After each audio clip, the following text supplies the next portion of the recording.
y bienvenidos, y gracias por estar aquí. Mientras vamos terminando de arreglar los problemas técnicos de adaptación de la histórica San Quirce a la modernidad de nuestros días, para poder ver los vídeos que nos ha traído la directora Ana Santos Aramburu de la Biblioteca Nacional, pues dos palabras porque Ana la conoce todo el mundo en el mundo. Evoco mis años de estudiante. Emilio Lledó. Pues decirles que con su presencia hoy cerramos la cuarta conferencia del ciclo Valores y Sociedad dedicado al valor de la lectura. Este año poniendo sobre la mesa la importancia que tiene la lectura, el conocimiento en la formación de un verdadero ciudadano, y por lo tanto el ciudadano también es algo más que un mero contribuyente, es un producto cultural y de conocimientos. Yo quiero agradecerle a la directora de la biblioteca que haya aceptado venir aquí, como le agradezco muchísimo a Antonio Basanta, se lo dije cuando estuvo aquí, que él nos animó a que nos pusiésemos en contacto y a que la invitásemos. Ha venido, está con nosotros. Ana, muchísimas gracias. Una larguísima trayectoria. Es licenciada en Historia, si mal no recuerdo. Historia y Geografía. Exacto, las dos cosas. De la vieja Universidad Complutense. No. De la Universidad de Zaragoza. Ah, bueno, casi tan buena como la Complutense. Bueno, y al mismo tiempo tiene un doctorado de los de verdad también, un doctorado de los de verdad, y toda una vida entregada al mundo de la biblioteca, de la cultura, desde la Universidad Complutense, donde ha estado muchos años llevando la biblioteca de la universidad, en el Ayuntamiento de Madrid, luego en la Biblioteca Nacional, en distintos puestos de responsabilidad, hasta hacerse cargo de la dirección, yo creo, de la biblioteca más emblemática y más importante que tenemos en nuestro país. ¿Quién mejor que ella para hablarnos del valor de la lectura?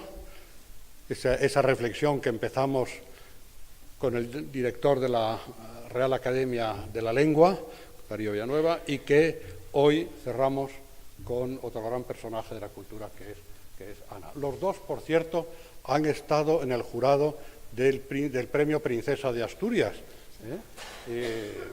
Han coincidido y yo estoy muy orgulloso que dos personas de esta categoría hayan venido a Segovia y hayan querido estar con nosotros. Así que vamos a disfrutar de su conferencia, que no de la mía, que no la pienso dar, y después haremos un turno de preguntas, como siempre. Acuérdense, no de nuevas conferencias, sino de preguntas a nuestra invitada y que luego se tiene que volver corriendo a Madrid. Pero vamos a disfrutar al máximo de su presencia. Muchas gracias, Ana.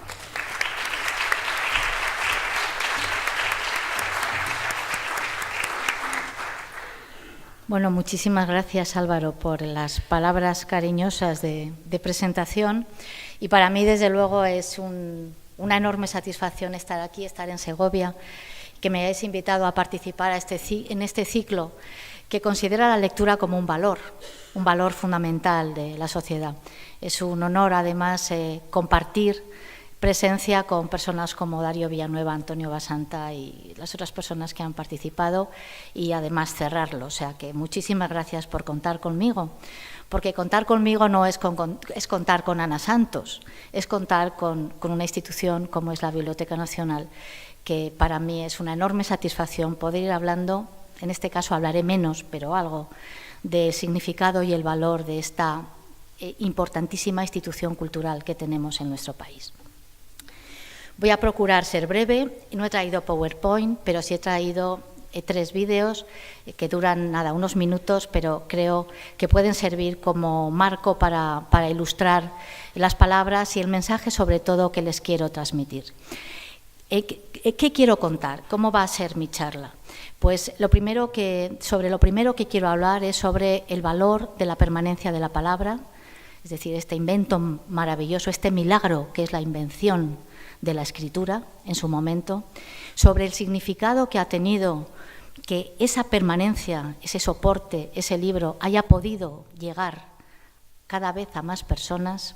Y finalmente, para terminar, con unas reflexiones sobre cómo se lee hoy, qué significa hoy leer, y no para hacer una planificación de futuro, porque no tengo ni idea qué es lo que va a poder pasar, pero sí alguna reflexión sobre lo que considero que puede ser hoy la lectura y, sobre todo, sobre la responsabilidad tremenda que tenemos desde las instituciones públicas para mejorar el panorama lector que tenemos en nuestro país. Vamos a empezar hablando de la escritura y vamos a empezar con una de las personas que yo considero que ha sabido expresar mejor el valor de la permanencia de la palabra. Es el filósofo Emilio Lledó, que es patrono de la Biblioteca Nacional. Para mí es un maestro, realmente es mi maestro. Entonces vamos a poner el vídeo que cuenta su experiencia en la Biblioteca Nacional y qué ha significado para él, qué significa ese valor de la palabra. Dura unos 2 minutos y es el vídeo que pusimos cuando en el último patronato de la Biblioteca Nacional, él es patrono, vinieron los reyes a presidir el patronato. A ver si tenemos suerte y lo podemos ver. Evoco mis años de estudiante en Madrid. Los recuerdos se esfuman o se afirman según la intensidad con los que la memoria los sostiene. Entre esos recuerdos, la visita tantas tardes y tantos días a la Biblioteca Nacional es algo imborrable y luminoso. Es difícil evitar la emoción que produce el contacto de nuestra mirada, de nuestras manos, con los fondos maravillosos que guardan las bibliotecas públicas. Siempre me ha llamado la atención ese término fondos aplicado a los libros.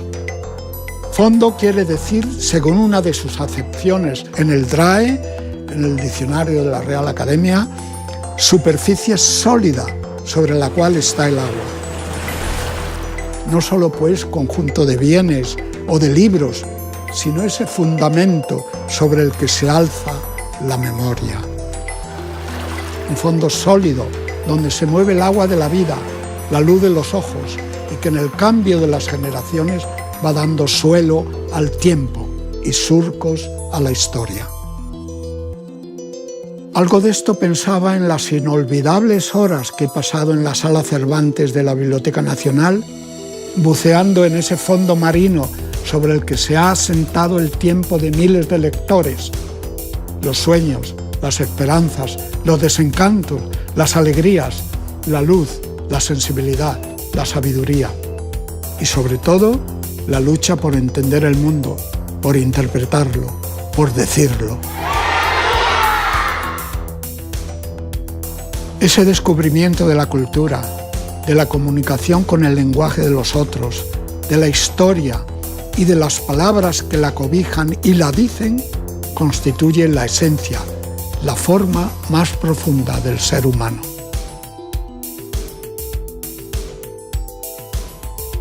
El libro es, sobre todo, un recipiente donde reposa el tiempo. La escritura abrió al animal que habla, condenado a la inmediatez de los instantes compartidos, el inesperado enriquecimiento de una nueva forma de diálogo, el diálogo con otro tiempo, el diálogo con el pasado.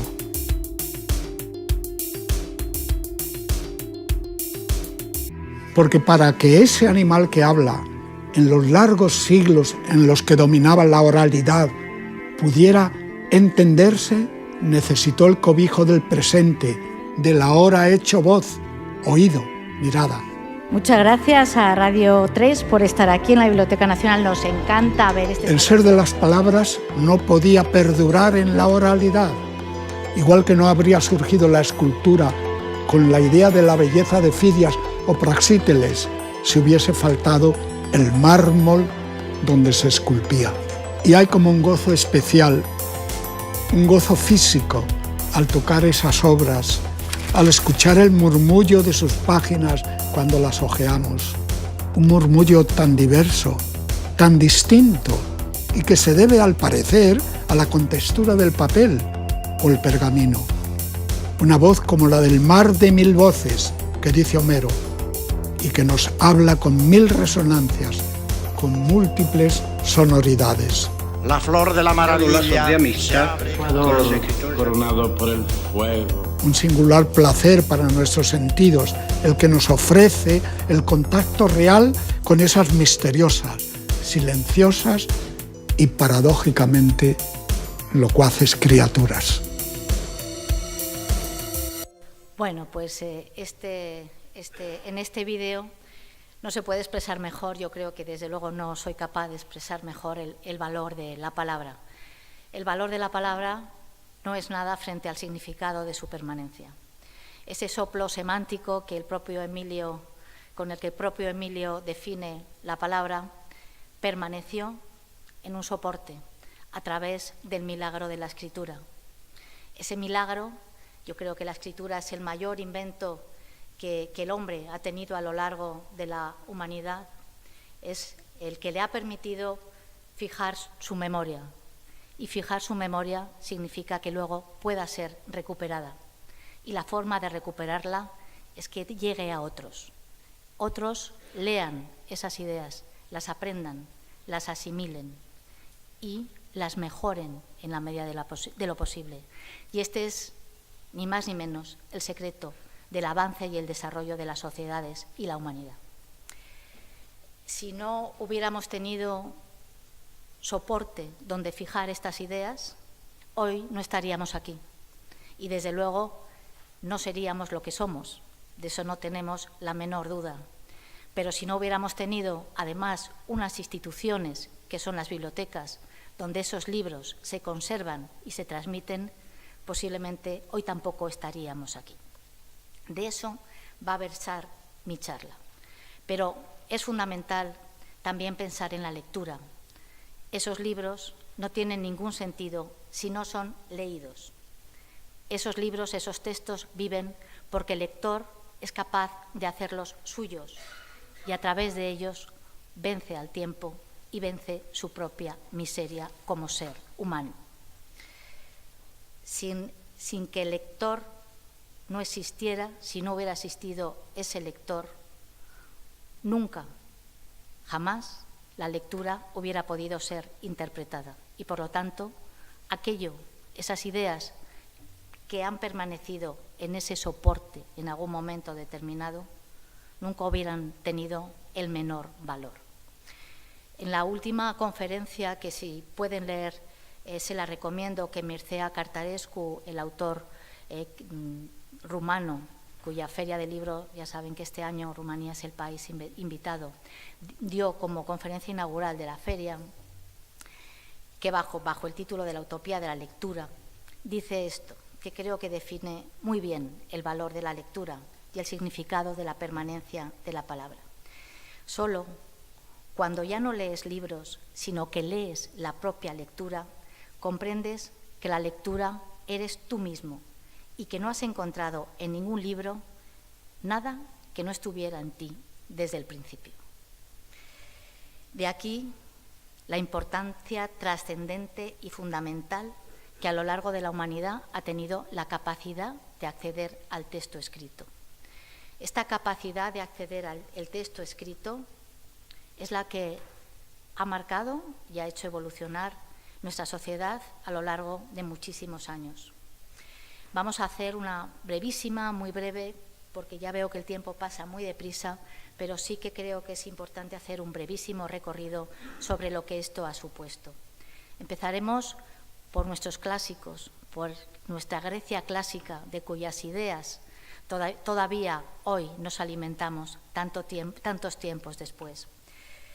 La democracia ateniense tuvo muy claro que si no permanecía aquello, a pesar de toda la controversia que, como saben, tuvieron entre la oralidad y la escritura, que es una idea que ilumina con tanta fuerza los diálogos de Platón, a pesar de esto, tuvieron muy claro que los textos debían permanecer y tuvieron muy claro que tenían que garantizar su permanencia. De hecho, las primeras bibliotecas, de las cuales hay algún vestigio o idea conocido, se remontan a entonces.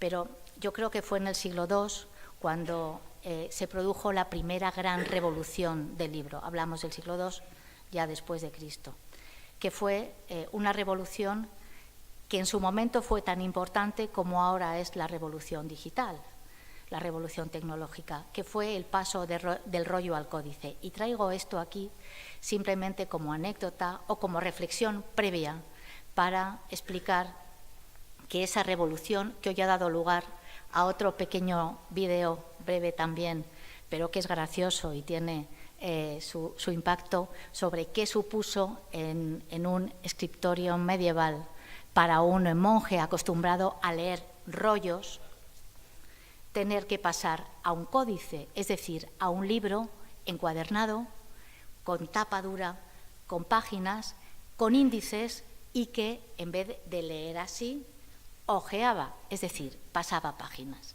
Vamos a verlo, si es muy largo lo cortaremos a mitad porque no me gustaría perder mucho tiempo, porque esto lo pueden ver en YouTube, por ejemplo, y en cualquier sitio. Si nos arranca, bueno, es la discusión, es que tiene mucha gracia. Ja, der er jeg. Ja, så bra, ok.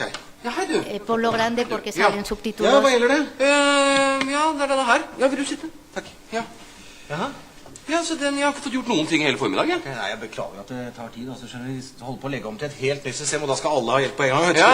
Ja. Så du kommer ikke inn i den, eller? Nei, den bare ligger der. Ok, har du forsøkt å åpne den?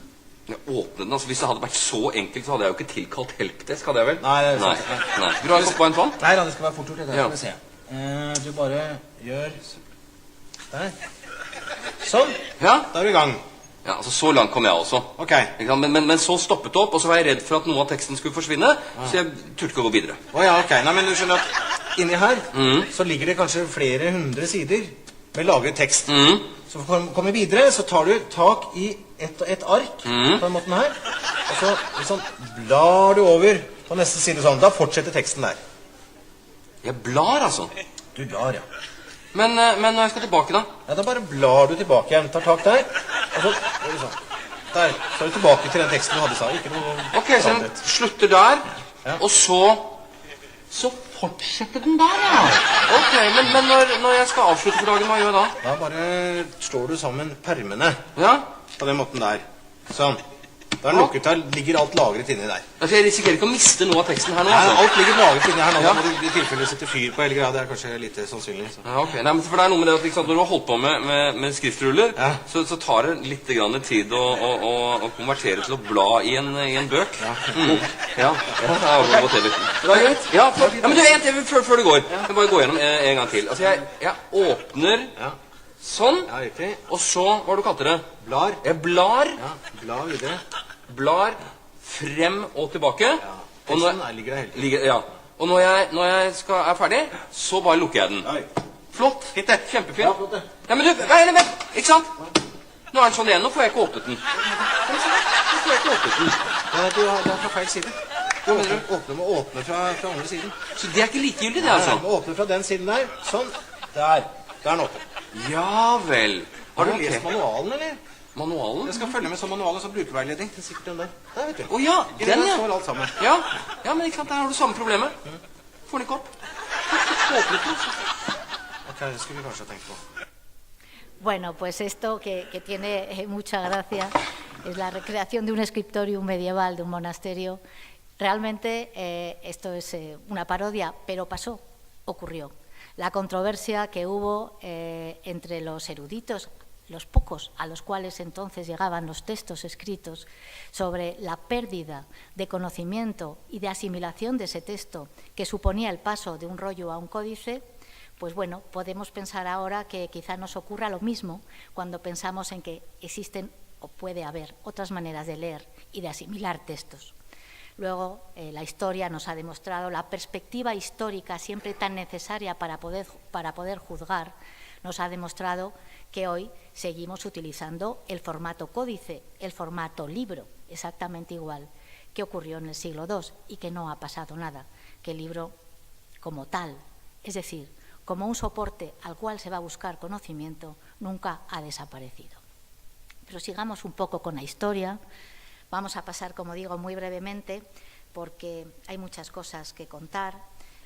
Y vamos a situarnos también en otro momento histórico y clave de la historia del libro, que es la invención de la imprenta. No, aquí no tenemos vídeo, ya me parecía demasiado, ¿no? No hace falta que pases, bueno, da igual, podemos dejar esto de fin, muy bien, fenomenal. Que es, como decía, la invención de la imprenta. La invención de la imprenta fue otra gran revolución en el mundo del libro. Hubo también una enorme controversia entre los monjes que copiaban aquellos ya códices en los scriptoria medievales y el nuevo arte de imprimir, de componer que supuso la imprenta. Se pensó que se iba a perder esa esencia que tenían esos manuscritos medievales únicos a los cuales podían acceder muy pocas personas y que se copiaban la mayoría de las veces solamente una vez. El libro empezó a copiarse más veces, a multiplicarse los ejemplares y dejó de ser un objeto para unos pocos, para pasar a ser un objeto en el cual se buscaba algo más, que era el conocimiento para más personas. Y ahí empezó la labor de grandes editores que, gracias a ese nuevo arte de imprimir, pudieron traer a Occidente la cultura del mundo clásico, por ejemplo. Pues me viene a la cabeza el gran impresor Aldo Manuccio, renacentista, que tradujo a los clásicos griegos, gracias posiblemente al cual esas ideas pudieron pasar luego a Europa, a nuestra civilización. Pero tuvieron que pasar todavía muchos años hasta llegar al momento en el cual el siglo XIX, una población urbana, más cosmopolita, burguesa, comerciante, sin una cultura tradicional como se podía haber tenido o adquirido bien por los monasterios o las órdenes religiosas o por las universidades, pero tuvo deseo, quería conocer y quería aprender y por lo tanto quería acceder al libro, al mundo del libro y el conocimiento. Y otra vez la tecnología vino en auxilio de este deseo y de esta demanda social. Fue con la gran revolución industrial del siglo XIX cuando se modificaron de manera radical las técnicas de impresión y de composición de los libros y también, y esto sí que fue para desgracia, la composición del papel, que dejó en la mayoría de hacerse con materiales naturales, con trapos, por ejemplo, o con diversos tipos de materiales naturales para pasar a hacerse o bien con pasta de papel o bien, como saben, con árboles y producir un papel mucho más barato en grandes cantidades, pero con unas condiciones de conservación que no tienen nada que ver con un papel de trapos del siglo XVI o del siglo XVII incluso. Pero vino en auxilio de esa demanda ya de la sociedad y se empezó a poder acceder al conocimiento, el libro, y no solamente el libro, sino otra serie de soportes como son las revistas, como son los fanzines, como son las novelas por entregas, como son los materiales de efímera, por ejemplo, en el siglo XIX se multiplicaron por mucho, empezaron a llegar a todos o a casi todos los que tenían la capacidad de leer. Todavía había mucha población analfabeta, pero ya ese deseo de aprendizaje florecía en la sociedad. Eso es importante.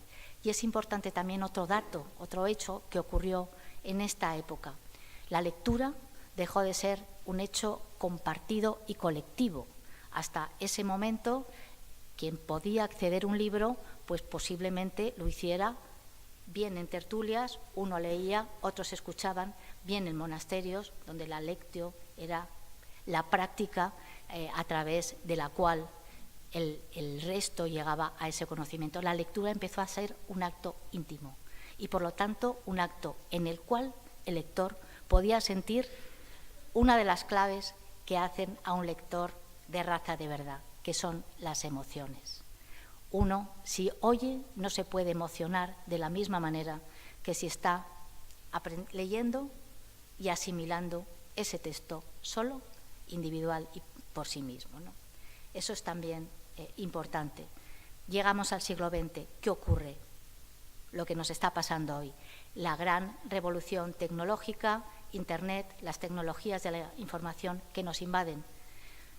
Hay veces que se compara esto con la invención de la imprenta. No tiene absolutamente nada que ver. El impacto actual es muchísimo mayor por dos motivos fundamentales. En primer lugar, por la inmediatez. La inmediatez, hasta que la imprenta, el nuevo arte de imprimir, se repartió por Europa, pasaron cientos de años. Ahora mismo, a través de Internet, hoy mismo estamos mirando todos continuamente qué está pasando en el Congreso de los Diputados. No hay, la inmediatez es absoluta, todo llega en el momento. Y segundo, y fundamentalmente, por la posibilidad de acceso a todos, sin discriminación, ni de clase social, ni de capacidad de formación, ni de educación. Es decir, hoy es como si Gutenberg hubiera sido capaz de producir libros dando un botón y que esos libros en ese mismo instante hubieran llegado a cualquier tipo de persona, pero que no solamente hubiera sido capaz Gutenberg, sino que cualquier persona es capaz de hacer hoy eso. Punto de reflexión. Personas, quizá algunas, sin conocimiento. Pero en este brevísimo recorrido que hemos hecho, lo único o lo más importante es una idea que es el motor que ha marcado la evolución de la impresión y de la edición de textos a lo largo de la historia, que es ese deseo del hombre por plantearse interrogantes, por preguntarse qué es el mundo. Los grandes interrogantes que desde que somos capaces de pensar hemos sido capaces de dejar escritos en algún papel. ¿Qué nos diferencia de los animales? ¿Cuál es la verdadera esencia de las personas? Desde Platón, la historia de la filosofía ha estado preñada, llena de palabras como verdad, justicia, belleza, sabiduría. Todos estos conceptos se han intentado explicar a través de cualquier técnica, a través de un manuscrito, de un libro, de un incunable, de un libro impreso en el siglo XIX. Hoy también se tienen y se deben seguir explicando a través de Internet. No nos olvidemos, veremos a ver cómo podemos acceder a ellos. Pero para esto no solamente tenemos que hablar de soportes, de contenidos y de interrogantes, tenemos que marcar también la idea clave del acceso democrático y libre a la cultura para todos. Y esto, que hoy nos parece algo normal, tenemos bibliotecas públicas, muchos, casi todos, tenemos Internet, podemos acceder a los textos, es fácil comprarse un libro, debería ser más difícil descargarlo de manera ilegal, pero es fácil. Esto, que nos puede parecer hoy tan fácil, ha sido una larguísima lucha, pero larguísima lucha de cientos de años, que hoy no la podemos ver con la perspectiva suficiente, y yo creo que no hemos reflexionado suficientemente sobre lo que significa y lo que significó no poder acceder a la cultura. Simplemente unas breves pinceladas de cuestiones que afectan directamente a nuestro país.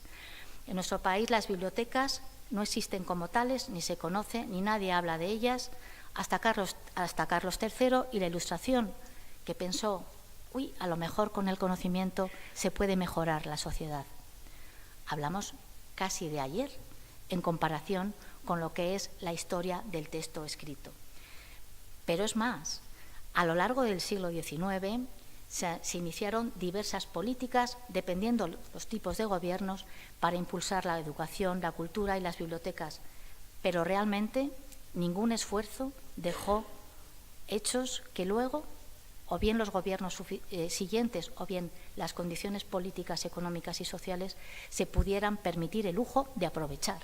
No, se hacía algún intento, fallaba y se dejaba. Y hay que tener en cuenta también a qué tipo de textos se podía acceder a lo largo del siglo XIX.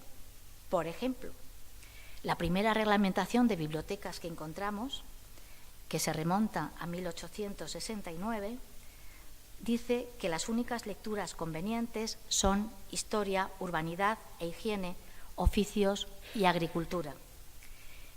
¿Qué otro tipo de lecturas, como novelas especialmente románticas, folletines o revistas ilustradas, no se consideran convenientes? ¿Qué ocurre? Que se elimina otra de las claves fundamentales de la lectura, el disfrute, la capacidad de gozar leyendo.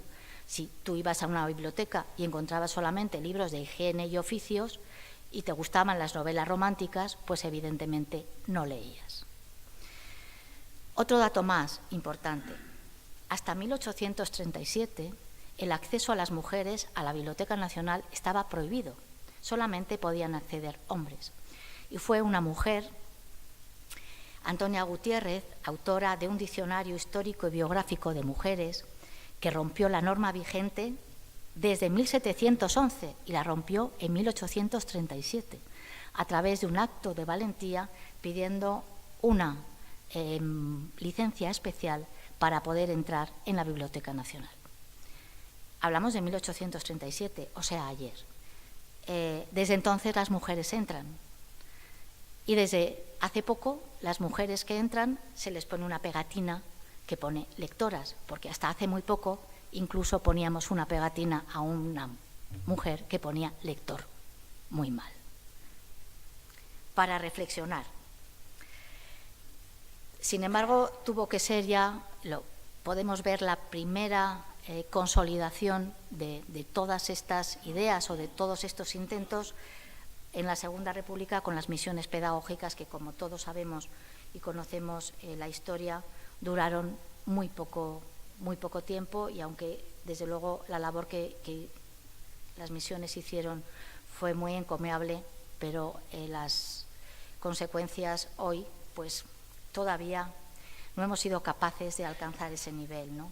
Aquí recordar también a María Moliner, que gran bibliotecaria, autora de uno de los planes de bibliotecas más brillantes y más audaces que se hizo en nuestro país y que no fuimos capaces de poner en marcha.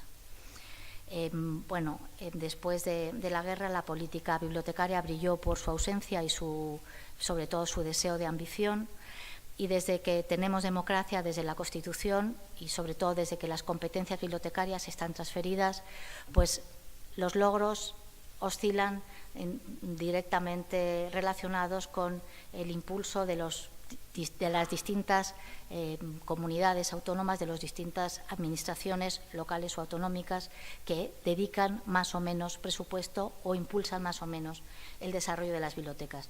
Pero yo creo que en general debemos ser muy optimistas. Hoy existen en España 4.610 bibliotecas públicas que conservan casi 13 millones de documentos y que el año pasado tuvieron 7,5 millones de préstamos, de los cuales 510.000 han sido libros digitales y que han sido utilizadas por 1/3 de la población española. Datos buenos, pero no optimistas, es decir, datos muy mejorables y, desde luego, necesitados de mejoras. Este índice, además, a pesar de que los datos pueden ser buenos, es poco indicativo, porque es indicativo respecto a algunos grupos de población y no a otros. Por ejemplo, quien más lee son las mujeres a partir de determinados años. Quien más lee también, otro grupo importante, son los jóvenes, pero hasta los 14 años. Luego dejan de leer.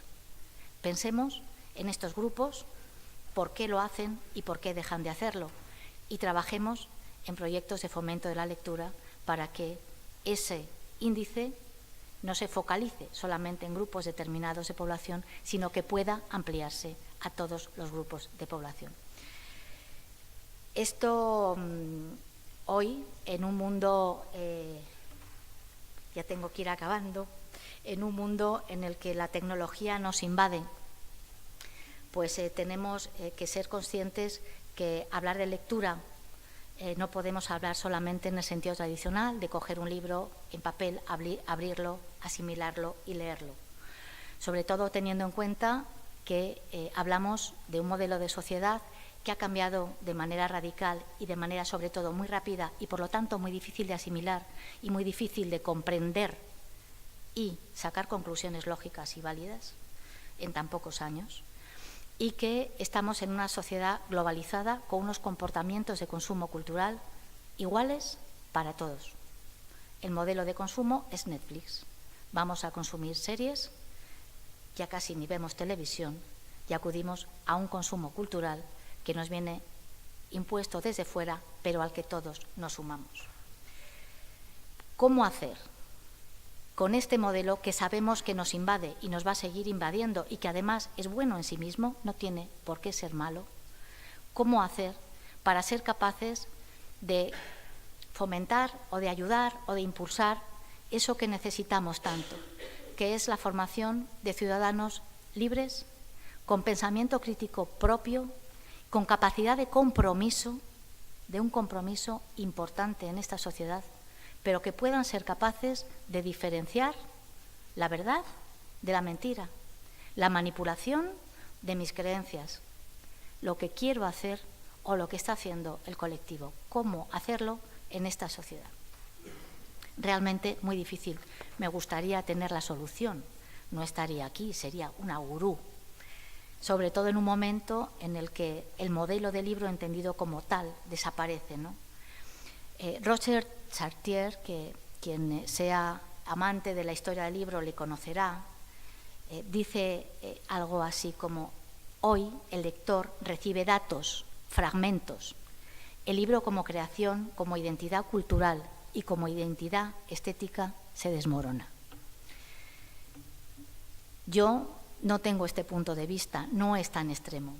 Y además considero que hoy tenemos una población joven, estupenda, a los cuales les hemos dejado una sociedad en bastante mal estado, por cierto, pero con muchas ganas de hacer cosas, y hay pequeños editores que están recuperando ese valor estético que tiene una buena edición y que permiten, a través de su tarea callada y desde luego esforzada, disfrutar casi con los cinco sentidos de una buena lectura.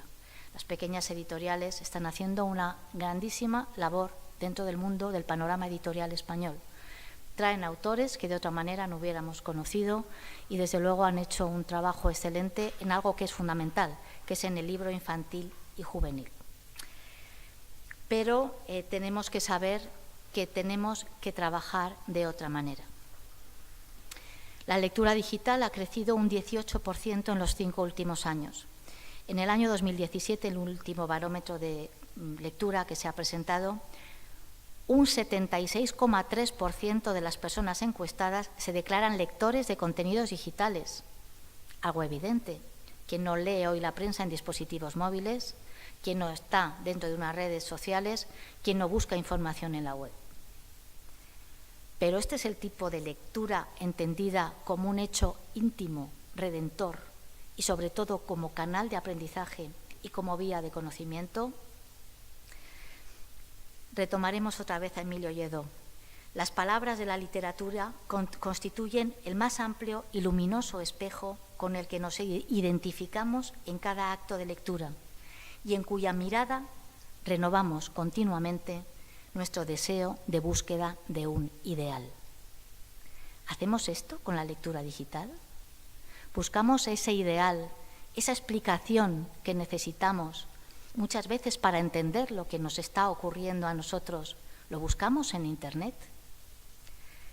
No lo sé.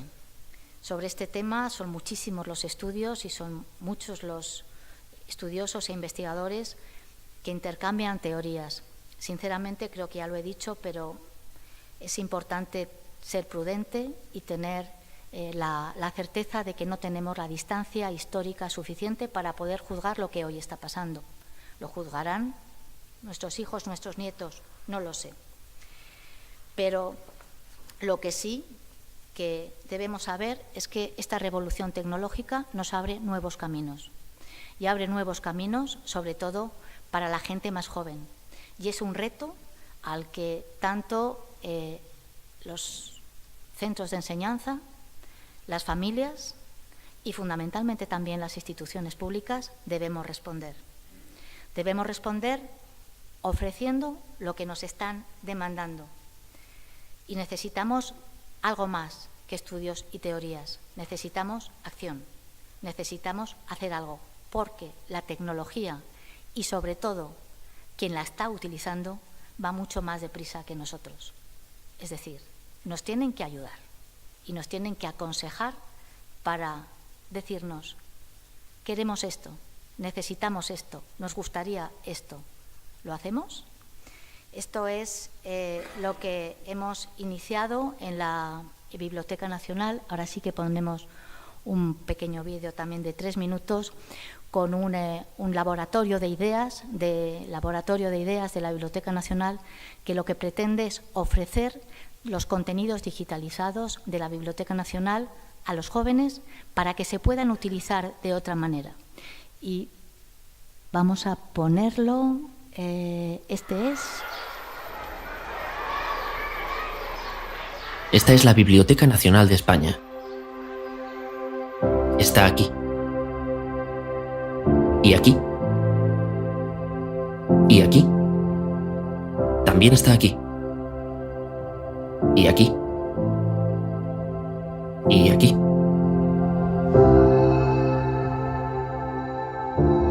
Llevamos cientos de años custodiando el conocimiento en todos sus formatos.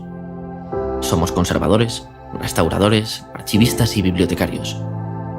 En este tiempo hemos ayudado a estudiosos e investigadores a aprovechar ese saber. Se han logrado grandes cosas gracias a nuestra labor. Pero el conocimiento es de todos. Somos todos creándolo. Y todos debemos poder acceder a él y hacerlo nuestro, recreándolo. Ese es ahora nuestro objetivo. Desde el año 2000 hemos digitalizado millones de páginas y seguimos a un ritmo de miles por día. Ese proceso está dando sus frutos. Miles de investigadores e interesados usan nuestras webs todos los días. Pero queremos que llegue a más lugares. Queremos que el conocimiento se convierta en mucho más, que mute, que abone y que haga brotar cosas nuevas, que esté en todas partes y que sea todo lo que hacemos. Que cualquiera pueda reutilizarlo para crear algo nuevo, porque así se crea cultura, tecnología y sociedad, porque así se crea una economía más fuerte. Así nos hacemos mejores. Este edificio era la Biblioteca Nacional. Ahora es solo su sede física. 300 años después estamos volviendo a construir un edificio. Pero esta vez está en todas partes y sus ladrillos son digitales. Los cimientos también son nuevos. Divulgar, fomentar la reutilización con recursos y herramientas digitales y ayudar a que nuevos públicos y comunidades aprovechen los miles de años de conocimiento que hemos sabido guardar. Puede parecer un edificio invisible, pero en realidad es el que más se va a ver. Porque en él estaremos todos. Bueno, esto daría para varias charlas, pero tengo que ir terminando. Es simplemente una... Sí, cortamos. Esta es la Fenomenal, muchas gracias. Es una brevísima explicación de cuál es la estrategia que consideramos debemos seguir, que es pensar en el nuevo modelo de lector, un lector que, además de leer, quiere sentir, quiere experimentar y, sobre todo, quiere compartir con su comunidad, con sus compañeros, aquello que ha aprendido. Y darle la posibilidad de aprender a través de lo que es patrimonio bibliográfico y documental, que hasta ahora ha estado cerrado o solamente accesible a investigadores de alto nivel. No, se puede aprender a cocinar, es uno de los proyectos que tenemos, Chef BNE, se puede aprender a cocinar con un libro de recetas del siglo XVII y, de paso, aprendes lo que significó ese libro en ese momento y lo que significan esos alimentos. O se puede aprender a luchar entre el bien y el mal, entre el conocimiento y la ignorancia a través de un videojuego, o se puede componer música a través de un manuscrito, un minueto del siglo XVII. En fin, son una serie de ejemplos que están detrás del laboratorio de ideas de la Biblioteca Nacional. ¿Por qué? Pues porque, como decía, leer es emocionarse y es ofrecer la posibilidad de compartir. Y hay que trabajar para este nuevo lector. No sabemos si va a ser mejor o peor que nosotros.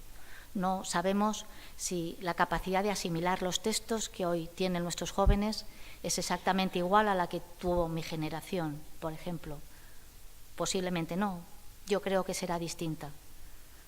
Pero será mejor o será peor. El futuro lo dirá.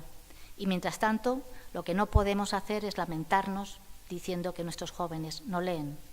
Fomentemos su curiosidad intelectual, proporcionémosles medios de aprendizaje, marquemos un camino de descubrimiento para que con esa curiosidad intelectual que debe acompañar a las personas a lo largo de toda su vida, entren por allí y quizá con esto, además de aprender, con eso quieran seguir aprendiendo.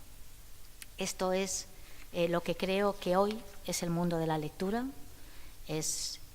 Debe ser un estímulo. La lectura nos enseña, la lectura se experimenta y debe ofrecerse a quien está experimentando o quien está buscando experiencias distintas la posibilidad de hacerlo.